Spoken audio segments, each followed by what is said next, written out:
Shalom, jumpa lagi dengan saya Linda di channel saya kesaksian tentang Tuhan Yesus. Pertama-tama saya mau mengucapkan banyak terima kasih buat saudara yang sudah nge-like, sudah subscribe video-video saya. Terima kasih ya. Dan buat saudara yang belum nge-like dan subscribe, ayo dong di-like dan subscribe ya, agar saya lebih semangat lagi dalam pelayanan saya dan membuat video-video yang tentunya lebih bagus dan berkualitas buat saudara.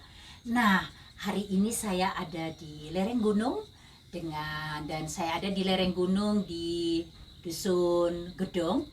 Dan di sini cuacanya tadi siang baru hujan, waktu saya naik itu sudah hujan lebat. Puji Tuhan, dan ini terlihat sebenarnya kalau tidak ada hujan, tidak berkabut, tapi kita bisa lihat ini saat ini sudah banyak berkabut. Jadi seperti kita di negeri di atas awan ya, karena berkabut banget. Jadi biasanya kalau di hari yang cerah, di pagi hari cerah gitu, kita bisa melihat kota Salatiga di bawahnya. Dan kalau saudara yang penasaran di mana sih tempatnya ini di Dusun Gedong ini, dan di mana sih Jipasnya itu? Nah, Jipas itu ada di Gedong dan itu di samping jalan raya. Jadi pasti saudara tidak akan kesulitan mencari Gipas, karena Gipas ini dikelola oleh Pak Musa dan Bu Tumini, hamba Tuhan yang pernah saya ngobrol-ngobrol dengan mereka waktu lalu. Nah, sekarang saya datang lagi untuk mengunjungi mereka, dan hari ini saya didatangin juga oleh seorang pemuda dari Bandung. Dia sudah domisili di Bandung selama 11 tahun. Jadi dia berasal dari Madura, lebih spesifiknya dari Pamengkasan, dan dia dulunya adalah seorang Muslim dan dari keluarga Muhammadiyah. Keluarganya, kakak-kakaknya sampai sekarang di Pamengkasan, dan mereka berpisah karena adiknya yang bungsu ini memilih untuk mengikuti Yesus. Nah, kita mau pengen tahu kenapa sih dia tuh bela-belain sampai diusir keluarga, dianiaya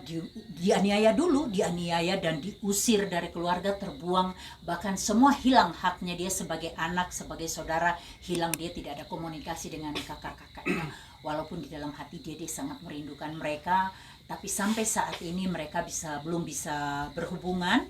Nah, ayo dong kita ulik dari dia, kita ngulik dari dia bagaimana ceritanya sampai dia kok nekat mengikuti Yesus, padahal dia hidupnya terbuang dari keluarga, bahkan dari habitatnya. Dia sekarang di Bandung, jauh banget dari Jawa Timur ke Jawa Barat. Kita dengar ceritanya. Shalom, Mas Holik. Shalom. Nama aslinya sebenarnya siapa sih, Mas? Nama saya Muhammad Holik. Oh, oke, Muhammad Holik. Ngobrol-ngobrol, sudah ikut Tuhan berapa lama nih? Ikut Tuhan Yesus, kalau saya ini udah 11 tahun sih. 11 tahun ya? Iya, udah 11 tahun. Oke, puji Tuhan. Dari tahun 2009. Nah, saya mengikuti Yesus itu saya kan istilahnya bukan dari keluarga yang Kristen, bukan dari keluarga bukan dari keluarga yang istilahnya ada keturunan Kristen, nggak ada. Saya dari keluarga Islam yang sangat taat. Terus bagaimana ceritanya kok Mas bisa sampai kenal Yesus itu, bagaimana ceritanya? Nah, begini, Ibu Nelinda, mengapa saya mengenal Yesus? Pertama, saya itu tidak mengenal Yesus siapa dia. Dia bukan Tuhan bagi saya. Bagi saya Yesus itu bukan Tuhan dan hanya manusia biasa. Kenapa kok Yesus itu disembah? Nah, saya yang dari latar belakang dari orang tua Islam, dari Islam yang sangat taat, ibadahnya juga. Mengapa saat ini saya yang tadinya bukan pengikut Yesus, tidak percaya Yesus itu Tuhan, mengapa saya percaya kepada Yesus? Nah, bagi iman, keyakinan saya, Islam saya itu sangat bertentangan, sangat bertentangan. Nah, kenapa saya mengikuti Yesus? Dari kecil saya itu oleh orang tua saya sudah dididik Islam yang sangat taat. Sangat taat. Dengan aturan Islam yang sangat ketat. Apalagi untuk kepikiran keluar dari agama Islam sangat tidak mungkin, mustahil. Apalagi mempercayai Yesus. Nah, kenapa saya percaya kepada Yesus padahal saya sudah dididik oleh orang tua, dibawa ke masjid, saya diajak untuk azan di masjid, dilatih. Jadi muazin ya ceritanya dulunya. Saya muazin. Oh, iya. Nah, saya juga dididik oleh orang tua tiap sore dipanggilkan ustadz untuk belajar ngaji. Itu dari kecil saya udah dididik. Sampai saya remaja, dewasa. Tetapi saya mengenal Yesus kenapa? Bagi saya Yesus itu bukan Tuhan. Karena dari kecil iman saya adalah Islam. Agama saya itu Islam. Tidak ada agama lain, hanya Islam. Itu iman saya. Nah, ini begini, kenapa saya mengikuti Yesus? Di tahun 2005, ketika saya kelas 3 SMA, saya itu pulang dari sekolah. Biasa kalau anak sekolah kan kita berangkat pagi, pulang jam 1 gitu. Nah, jam 1 sekolah saya dengan rumah saya tidak terlalu jauh, hanya lewat belakang rumah, melewati area perkuburan. Nah, di situ ada sebuah sekolah SMA negeri di sebuah kota Pemakasan itu. Nah, saya berangkat sekolah tiap hari rutin. Nah, di tahun 2005 itu saya kan harus menyelesaikan sekolah saya, yaitu untuk pelulusan. Nah, untuk pelulusan supaya saya nanti bisa lulus dari sekolah SMA, lulus atau tidaknya. Nah, di waktu kelas 3 SMA tahun 2005 itu saya pulang dari sekolah. Saya biasa anak sekolah, pulang jam 1 dari sekolah, nyampe rumah, saya ketemu orang tua saya, keluarga saya, semua saudara saya, datang saya, assalamualaikum gitu. Nah, orang tua saya sambil mengingatkan, nak, habis pulang sekolah kamu ganti baju, kamu ambil wudhu, sholat, makan, istirahat.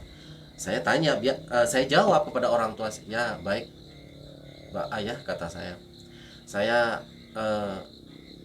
akan bentar lagi saya sholat. Nah, saya ambil wudhu, sholat, terus makan siang. Nah, istirahat. Itu sekitar duhur, sekitar jam setengah dua lebih. Di tahun 2005 itu, ketika saya istirahat siang, saya tidak ada kepikiran untuk mengingat Yesus, mengingat gereja atau orang-orang Kristen. Saya nggak ada kepikiran itu. Yang saya pikirkan apa? Saya istirahat, nanti sore saya harus ada tambahan pelajaran, yaitu bimbel untuk ujian saya, bahan ujian. Nah, saya harus bangun jam 3:30 kembali lagi ke sekolah. Nah, pas saya itu istirahat siang, habis sholat zuhur itu saya tidur di kamar saya biasa, saya tidur. Nah, di dalam tidur saya itu saya seperti dibawa ke alam roh. Saya melihat diri saya itu berbaju putih, saudara. Berbaju putih. Saya juga nggak percaya bahwa diri saya ini kayak gimana ya? Apa saya udah mati atau tidak? Karena saya melihat diri saya tidak memakai alas kaki. Saya hanya memakai baju putih. Di situ saya ada di sebuah lapangan yang sangat luas. Yang sangat luas sekali. Di situ saya berdiri di sebuah lapangan seperti lapangan sepak bola yang sangat luas, itu lebih luas lagi. Saya berdiri di tengah-tengah lapangan yang sangat tak bertepi itu. Saya melihat ke atas. Betapa kecilnya saya ada di tengah-tengah lapangan itu. Dan saya ketika itu seperti ada di dunia alam roh, dunia lain. Dan ketika itu saya melihat ke atas, seperti ada bintang. Saya melihat dalam mimpi saya itu, penglihatan saya, seperti ada bintang, cahaya kecil. Saya melihat itu. Apa ya? Saya lihat, dia bertambah besar, saudara. Bertambah besar. Saya pikir itu bintang mau jatuh atau meteor. Ternyata dia berubah. Berubah. Yaitu memakai jubah putih. Tangannya bercahaya. Dan di sini ada tanda merah. Dan dia datang kepada saya kaget. Siapa engkau? Aku Yesus. Aku Yesus. Siapa engkau? Aku Yesus. Dia menjawab, aku Yesus. Dan seketika itu saudara, saya waktu itu melihat dia ke langit itu. Siapa ini orang ini? Dia berjubah putih. Dan ketika itu lutut saya tiba-tiba di hadapan Yesus itu yang berjubah. Saya berlutut begini. Siapa engkau? Siapa engkau? Kata saya. Aku Yesus. Holy, dia memanggil nama saya. Dan dia memberikan sebuah sebuah gulungan kitab seperti kertas zaman kuno. Seperti zaman kuno, dia memberikan kepada saya. Itu kertasnya kuno dalam mimpi saya. Dalam penglihatan mimpi saya, kertas itu sangat seperti kitab kuno. Tulisannya pun seperti tulisan kuno. Dia memerintahkan, Holy, letakkan ini di tempat maha tinggi. Saya kaget saudara.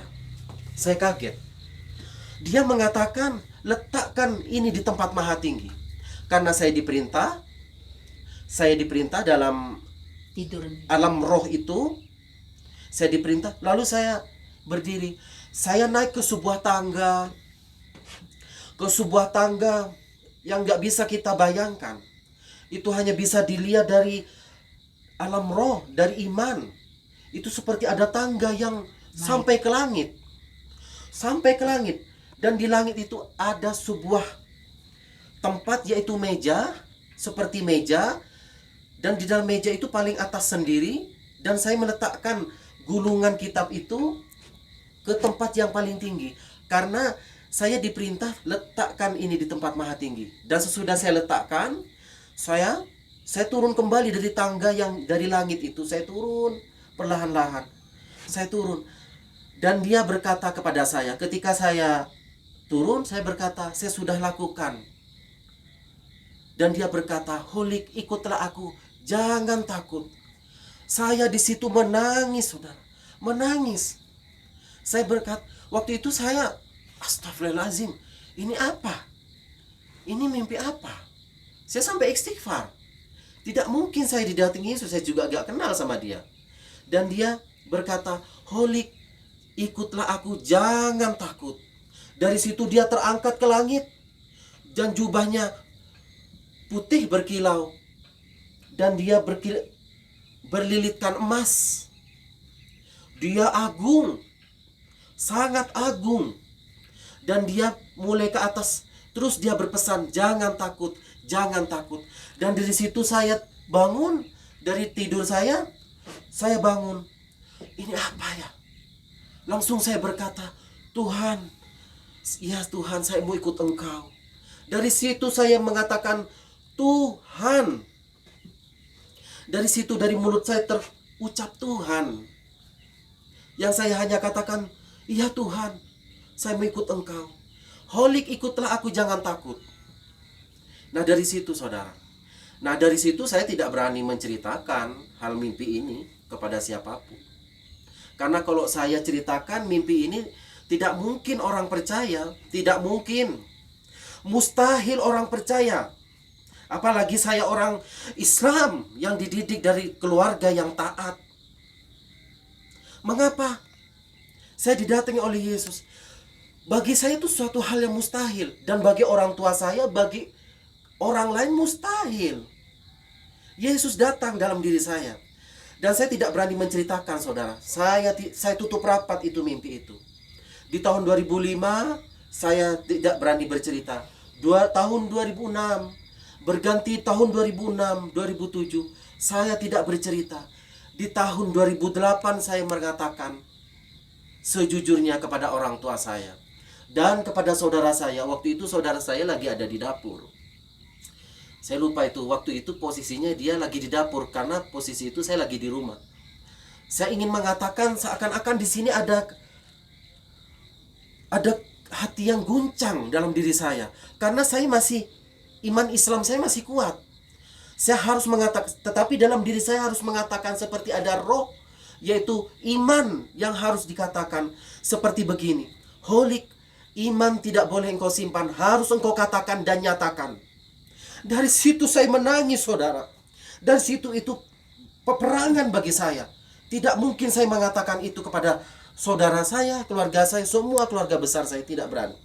Tetapi saya katakan itu. Hari itu Holik memutuskan untuk menyampaikan. Hari itu saya menyampaikan, memberanikan kepada saudara saya. Terus Holik waktu itu apakah hanya sekali Holik mengalami didatangi Tuhan Yesus? Atau ada lagi yang didatangi Tuhan Yesus? Nah, di tahun 2008 itu saya mengatakan, malahan ayah saya seorang purnawiran polisi dia. Nah, dan dia Islamnya sangat taat sekali, ibadahnya sangat taat. Dia Bahkan mengatakan, malah dari keluarganya Holik dari garis keras ya. iya, Dari HTI, dan HTI dia. FPI dan Sangat taat HTI. HTI. FPI dan HTI. HTI. FPI? HTI. Oh, HTI bukan Iya, FPI. Hizbut Tahrir Indonesia. Oh, HTI ya. Iya. Oh, bukan FPI. Iya, Hizbut Tahrir Oh, Indonesia. HTI, oh, Hizbut Tahrir. Cuma si satu kelompok sama Iya, satu. aja, masih garis keras. Nah, dari keluarga saya, responnya dari orang tua saya, mereka bukan merespon yang baik. Dia malah mengatakan, Holik, kamu jangan aneh-aneh. Kamu itu Islam. Tidak mungkin Yesus itu, Isa Al-Masih itu datang. Tidak mungkin. Atau kamu mau masuk Kristen? Kalau kamu masuk Kristen, hari ini kamu keluar di rumah ini. Kalau memang kamu jadi orang Kristen, karena mimpimu itu, kamu keluar di rumah ini. Saya ucapkan lagi, saya jujur lagi kepada saudara saya bahwa saya didatangi Yesus. Sama juga, mereka juga menentang. Nah, dari situ saudara, saya katakan itu sesungguhnya tidak ada yang saya tutup-tutupi. Saya katakan bahwa saya didatangi Yesus. Itu mimpi. Tidak mungkin saya, kalau tidak didatangi Yesus, saya mengatakan ini. Tidak mungkin. Buat apa? Sia-sia, saudara. Tetapi Yesus yang datang dalam diri saya yang berdosa ini, dia mau menyelamatkan saya. Dan sesudah itu, saudara, saya tidak berani menceritakan. Sudah, ya sudah. Dalam hati saya, yang penting kamu, dalam hati saya sudah kamu, yang penting sudah memberitahukan bahwa aku datang di dalam hidupmu, Holik. Saya pendam itu. Saya diam, saudara, di kamar. Tetap saya lakukan sholat, ibadah saya, rutinitas saya, agamawi saya. Saya lakukan agamawi saya, terus lakukan. Tetapi dalam agamawi saya, sampai kapan ini? Saya bertanya, Tuhan, sampai kapan saya hidup dalam menutup iman saya kepadamu? Kalau saya menutup iman ini berlama-lama, saya seperti orang munafik. Saya tidak ingin seperti orang munafik, Tuhan. Ketika saya sholat, saya sujud, saya bertanya kepada Tuhan, Tuhan, saya tidak ingin seperti orang munafik. Saya harus menunjukkan bahwa Engkau datang kepada saya. Saya harus mengikuti Engkau apapun itu yang akan terjadi, saya ikut Engkau. Walaupun saya menderita juga, saya akan ikut Engkau. Dan di tahun 2008 itu, saya ketika berdoa di dalam kamar, saya belum punya kitab Injil, saudara. Belum sama sekali, belum punya kitab Injil. Ke gereja juga gak pernah. Saya memberanikan datang ke sebuah gereja di sebuah kota Pamekasan. Itu nama gerejanya GSPI. Ada sebuah gereja GSPI di sebuah kota Pamekasan. Dan di situ saya pertama itu lewat gitu.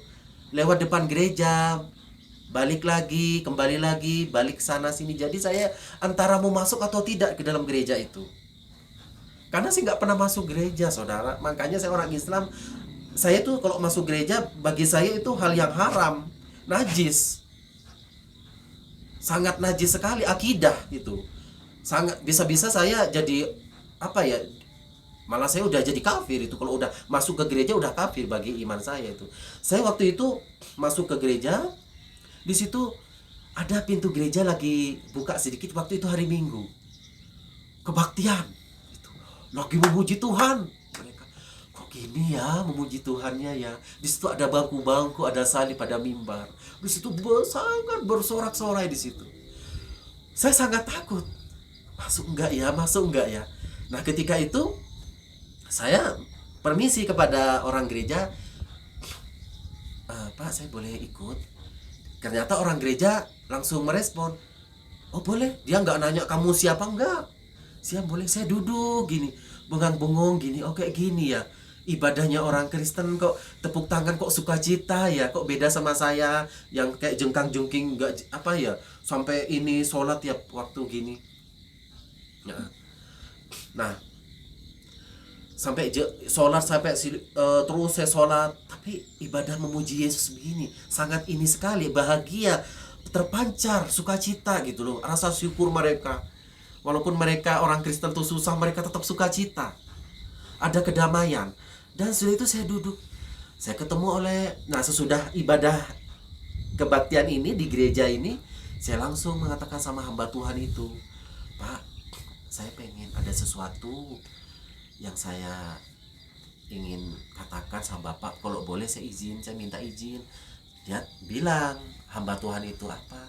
Saya boleh pinjam Alkitab enggak? Gitu. Nah, saya bingung juga gimana bawa Alkitab ya. Kayak kalau bawa Alkitab mustahil juga ya, nanti bisa-bisa ketahuan keluarga. Bisa habis. Nah, Alkitab itu ketika itu pendeta itu memberikan Alkitab kepada saya. Saya ingat Alkitab yang warna ungu, kulitnya warna ungu bagus. Saya diberi, ini nggak apa-apa, bawa aja. Tapi hati-hati, kata Bapak Pendeta itu, hati-hati bawa Alkitabnya. Yang penting kalau ini buat belajar nggak apa-apa bagi kamu. Saya bilang, Pak, nanti kalau saya udah belajar ini Alkitab saya nanti kembalikan. Oh nggak usah, pakai aja, bawa aja. Saya senang saudara membawa Alkitab itu, sangat sukacita sekali. Saya dari rumah ke gereja itu naik sepeda ontel, pakai sandal jepit, pakai sepeda ontel. Saya taruh itu, saking ketakutan saya. Taruh di mana, Mas? Taruh di dalam sini, di dalam perut. Oh. Di dalam perut. Nah, di dalam perut. Dalam baju ya? Iya. Di dalam baju saya simpan, saya naik sepeda sampai perut saya dikempeskan. Untungnya saya waktu itu masih kurus. Jadi masih nyimpen. Dari bawa, saya masuk ke rumah.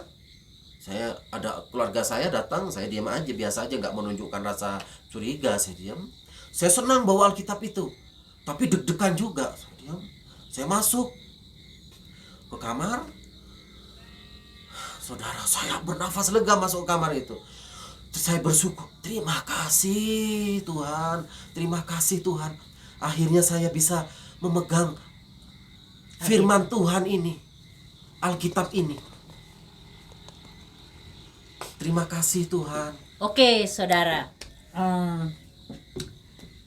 kita nantikan kelanjutan dari ceritanya Mas Holik, bagaimana setelah dia menyembunyikan Alkitab tadi di dalam bajunya, di perut, dan dia sembunyikan masuk ke kamar. Kita dengar lagi kelanjutannya berikut ini ya. Terima kasih saudara sudah menonton video ini, dan jangan lupa like dan subscribe, dan juga bantu share saudara, karena video-video seperti begini bisa menjadi berkat buat banyak orang, bukan cuma saudara secara pribadi, tetapi juga bisa menjadi berkat buat mereka yang sedang ragu, bimbang bagaimana menyatakan iman percayanya kepada Tuhan Yesus. Saudara, kami berdua, saya dan Holik, dulunya adalah Muslim, dan kami sudah menjadi orang-orang yang percaya pada Tuhan Yesus, dan kami sangat bersyukur. Jadi buat saudara yang mungkin sedang galau, sedang bingung menentukan iman percayanya, saudara bisa kontak saya di 081 225 198 945. Kita akan bisa sharing dengan saya. Oke, terima kasih banyak saudara. Tuhan Yesus memberkati kita.